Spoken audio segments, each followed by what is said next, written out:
ವೀಕ್ಷಕರೇ, ತಾಯಿಗಿಂತ ಮಿಗಿಲಾದ ದೇವರು ಬೇರೆ ಯಾರೂ ಇಲ್ಲ ಅಂತ ಹೇಳ್ತಾರೆ. ಕೆಟ್ಟ ಮಕ್ಕಳಿರಬಹುದು, ಕೆಟ್ಟ ತಂದೆ ಕೂಡ ಇರಬಹುದು, ಆದರೆ ಕೆಟ್ಟ ತಾಯಿ ಇರೋದಕ್ಕೆ ಸಾಧ್ಯ ಇಲ್ಲ ಎಂಬ ನಂಬಿಕೆ ನಮ್ಮಲ್ಲಿದೆ. ಆದರೆ ಈ ಒಂದು ಕಲಿಯುಗದಲ್ಲಿ ಎಂಥವರು ಕೂಡ ಕಟುಕರಾಗ್ತಾರೆ. ವೀಕ್ಷಕರೇ, ಇವತ್ತು ನಾವು ಹೇಳೋದಕ್ಕೆ ಹೊರಟಿರುವಂತ ಈ ಒಂದು ಸ್ಟೋರಿಯಲ್ಲಿ ತಾಯಿಯೊಬ್ಳು ತಾನು ಕೂಡ ಎಷ್ಟು ಕ್ರೂರಳಾಗಿ ಆಗಬಲ್ಲಳು ಅನ್ನೋದನ್ನ ನಿಮ್ಗೆ ತೋರಿಸುತ್ತೆ. ಈ ಒಂದು ಸ್ಟೋರಿಯಲ್ಲಿ ಬರುವಂತ ಆ ನತದೃಷ್ಟ ಮಗು ಅನುಭವಿಸಿದಂತ ಕಷ್ಟ, ವೇದನೆ ನಿಮ್ಗೂ ಕೂಡ ಬೇಸರವನ್ನ ಉಂಟುಮಾಡುತ್ತೆ. ಆ ಮಗುವಿನ ಬಗ್ಗೆ ಅಯ್ಯೋ ಪಾಪ ಅಂತ ಅನ್ಸುತ್ತೆ. ವೀಕ್ಷಕರೇ, ಈ ಒಂದು ಕತೆ ಶುರುವಾಗೋದು ಮಹಾರಾಷ್ಟ್ರದ ಪುಣೆ ನಗರದಲ್ಲಿ. ಈ ಕಥೆಯ ಮುಖ್ಯ ಪಾತ್ರ ಆದಂತ ತರುಣ್ ಬಾಲ್ಪಾಂಡೆ ಪುಣೆ ನಗರದ ನಿವಾಸಿ. ಉನ್ನತ ನೌಕರಿಯಲ್ಲಿ ಇದ್ದಂತ ಇವರು 2000 ಇಸ್ವಿಯಲ್ಲಿ ರಾಕಿ ಎಂಬುವರನ್ನ ಮದುವೆಯಾಗಿದ್ರು. ರಾಕಿ ನೋಡೋದಕ್ಕೆ ಸ್ಪರ್ಧರೂಪಿ ಮಾತ್ರವಲ್ಲದೆ ಬುದ್ಧಿವಂತ ಮಹಿಳೆಯಾಗಿದ್ರು. 2002ರಲ್ಲಿ ಇವರಿಗೆ ಒಬ್ಬ ಮಗ ಕೂಡ ಜನಿಸ್ತಾನೆ. ಅವನಿಗೆ ಚೇತನ್ ಅಂತ ಹೆಸರಿಡ್ತಾರೆ. ಈ ತರುಣ್ ಬಾಲ್ಪಾಂಡೆ ಹಾಗೂ ರಾಕಿ ಇಬ್ರು ಕೂಡ ಮಗನನ್ನ ಪ್ರೀತಿ ಕಾಳಜಿಯಿಂದನೇ ಸಾಕ್ತಿದ್ರು. ಚಿಕ್ಕವನಿದ್ದಾಗ ಚೇತನ್ ನೋಡೋದಕ್ಕೆ ಸುಂದರವಾಗಿಯೇ ಇದ್ದ. ಆದ್ರೆ ಬೆಳೀತಾ ಅವನು ಸ್ವಲ್ಪ ವಿಚಿತ್ರ ಹಾಗೂ ವಿಭಿನ್ನ ಮಗು ಅಂತ ಅನ್ಸೋದಕ್ಕೆ ಶುರುವಾಗುತ್ತೆ.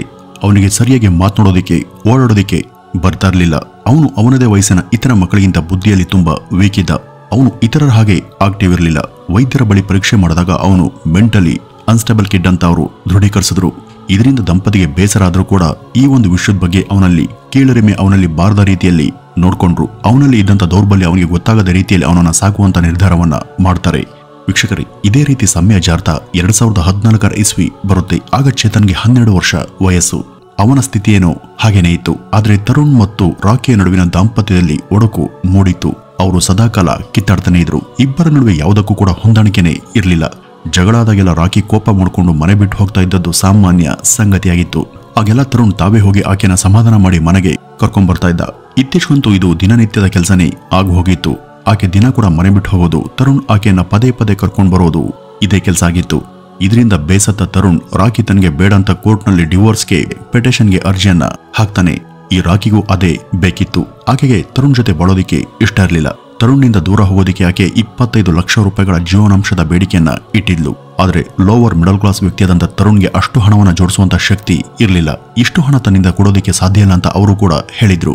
ಆದ್ರೆ ರಾಕಿ ಸುಮ್ಮನಾಗ್ಲಿಲ್ಲ. ಮಗ ಚೇತನ್ ಹೆಸರಲ್ಲಿದ್ದಂತ 10 ಲಕ್ಷ ರೂಪಾಯಿಗಳ ಇನ್ಶೂರೆನ್ಸ್ ಹಣ ಕೂಡ ತನಗೆ ಬೇಕು ಅಂತ ಆಕೆ ಪಟ್ಟನ ಹಿಡಿದ್ಲು. ಕೋರ್ಟ್ನಲ್ಲಿ ತೀರ್ಮಾನ ಆಗೋವರೆಗೂ ಚೇತನ್ ತನ್ನ ಜೊತೆನೇ ಇರ್ಲಿ ಅಂತ ಆಕೆ ಮಗನ ಜೊತೆ ಬೇರೆ ಒಂದು ಫ್ಲಾಟ್ನಲ್ಲಿ ಇರೋದಿಕ್ಕೆ ಶುರು ಮಾಡ್ತಾಳೆ. ಹೀಗಿದ್ದಾಗ 2015ರಲ್ಲಿ ದುರಾದೃಷ್ಟವಶಾತ್ ಚೇತನ್ನ ಮರಣ ಸಂಭವಿಸುತ್ತೆ. ಅವನು 13ರ ಸಣ್ಣ ವಯಸ್ಸಿನಲ್ಲಿಯೇ ಸಾವನ್ನಪ್ತಾನೆ. ಅವತ್ತು ಅವನು ಸಾಯುವಂತ ಕೆಲವೇ ಹೊತ್ತಿನ ಮುಂಚೆ ಅವರಿದ್ದಂತ ಮನೆಯಿಂದ ಜೋರಾಗಿ ಯಾರೋ ಕಿರಿಚಿದಂತ ಸದ್ದು ಕೇಳಬಂದಿತ್ತು. ಅದನ್ನ ಕೇಳದಂತ ಜನ ಏನಾಯ್ತು ಅಂತ ಮನೆ ಒಳಗಡೆ ಬಂದು ನೋಡಿದಾಗ ಅಲ್ಲೊಂದ್ ಕಡೆ ರಾಕಿ ದಿಗ್ಭ್ರಾಂತರಾಗಿ ನಿಂತಿದ್ದು ಅವ್ರಿಗೆ ಕಾಣಿಸುತ್ತೆ. ಹಾಗೂ ಮನೆಯ ಬಾತ್ರೂಮ್ನಲ್ಲಿ ಚೇತನ್ ಪ್ರಜ್ಞೆ ತಪ್ಪಿ ಅಸ್ತವ್ಯಸ್ತವಾಗಿ ಬಿದ್ದಿದ್ದ. ಅವನ ದೇಹದ ಅಲ್ಲಲ್ಲಿ ಗಾಯದ ಗುರುತಾಗಿ ರಕ್ತ ಕೂಡ ಸಾಕಷ್ಟು ಸೋರಿತ್ತು. ಮಗನನ್ನ ಆ ಒಂದು ಸ್ಥಿತಿಯಲ್ಲಿ ನೋಡದಂತ ರಾಕಿ ತಾನು ಕೂಡ ಸ್ತಂಭೀಭೂತಳಾಗಿ ನಿಂತಿದ್ಲು. ಒಳಗೆ ಬಂದಿದ್ದ ಜನರಿಗೆ ಅಲ್ಲೇನಾಯ್ತು ಅಂತ ಗೊತ್ತೇ ಆಗ್ಲಿಲ್ಲ. ರಾಕಿಯನ್ನ ಕೇಳಿದಾಗ ಅವಳು ಚೇತನ್ ಬೆಳಗ್ಗೆ ಸ್ನಾನಕ್ಕಿಂತ ಒಬ್ನೇ ಬಾತ್ರೂಮ್ಗೆ ಹೋದ ನಂತರ ಬಹಳ ಹೊತ್ತು ಅವನು ಹೊರಗಡೆ ಬರಲೇ ಇಲ್ಲ. ನಾನು ಬಂದು ನೋಡಿದಾಗ ಈ ರೀತಿ ಅಸ್ತವ್ಯಸ್ತವಾಗಿ ಕೆಳಗಡೆ ಬಿದ್ದಿದ್ದ ಅಂತ ತಿಳಿಸ್ತಾಳೆ. ಈ ಒಂದು ವಿಷಯ ಕೂಡಲೇ ತರುಣ್ಗೆ ಗೊತ್ತಾಗುತ್ತೆ.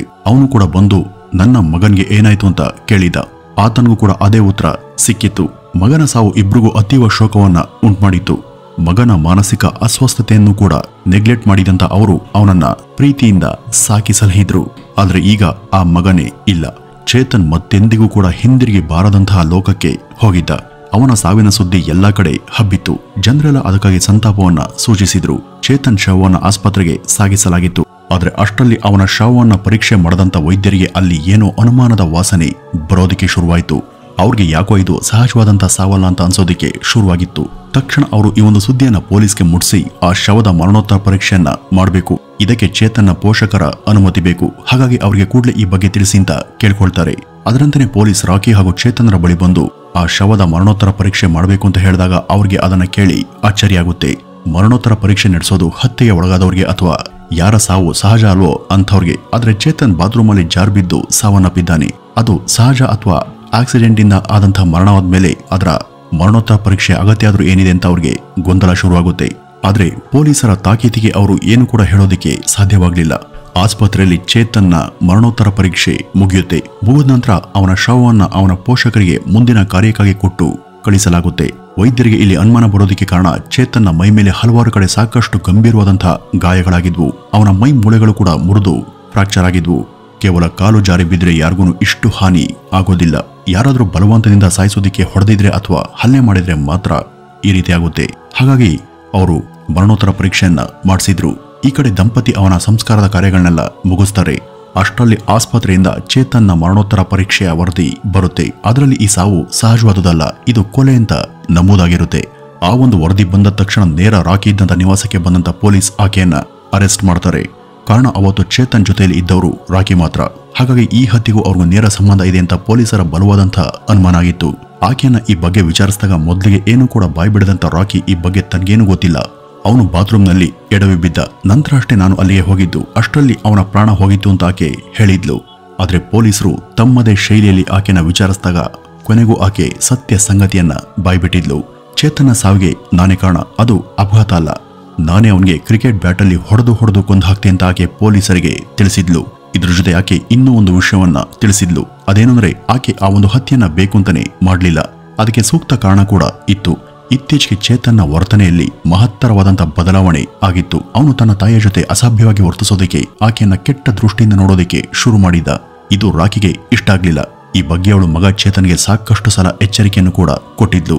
ಆಗಸ್ಟ್ 5ನೇ ತಾರೀಕು ಅವನ ದುಂಡಾವರ್ತನೆ ಮಿತಿ ಮೀರಿದಾಗ ಆಕೆ ತನ್ನ ಆತ್ಮ ರಕ್ಷಣೆ ಮಾಡಿಕೊಳ್ಳುವಂತ ಸಲುವಾಗಿ ಅಲ್ಲೇ ಇದ್ದಂತ ಬ್ಯಾಟ್ನಿಂದ ಅವನ ಮೇಲೆ ಹಲ್ಲೆಗೆ ಮುಂದಾಗಿದ್ಲು. ಇದಿಷ್ಟು ಕೂಡ ರಾಕಿ ತಾನು ಪೊಲೀಸ್ ಮುಂದೆ ಹೇಳದಂತ ಸತ್ಯ. ಆದರೆ ಇದಿಷ್ಟರಿಂದಲೇ ಪೊಲೀಸ್ ಆಕೆ ಹೇಳಿದ್ದಲ್ಲ ನಿಜ ಅಂತ ನಂಬೋದಿಕ್ಕೆ ತಯಾರಿರಲಿಲ್ಲ.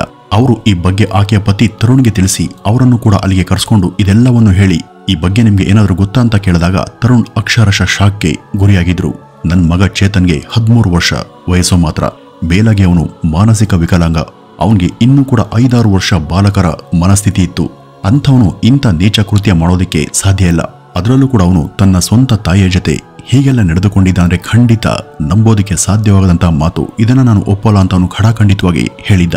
ಪೊಲೀಸ್ ರಾಕಿ ನಿವಾಸದ ಬಳಿ ಬಂದು ಅಲ್ಲಿದ್ದಂತ ಅನೇಕರ ಅಭಿಪ್ರಾಯವನ್ನ ಕಲೆ ಹಾಕ್ತಾರೆ. ಅವ್ರಿಗೆ ಈ ರಾಕಿ ಎಂಬ ಮಹಿಳೆ ಬಗ್ಗೆ ಹೆಚ್ಚಿನ ಬಗ್ಗೆ ಮಾಹಿತಿ ಬೇಕಿತ್ತು.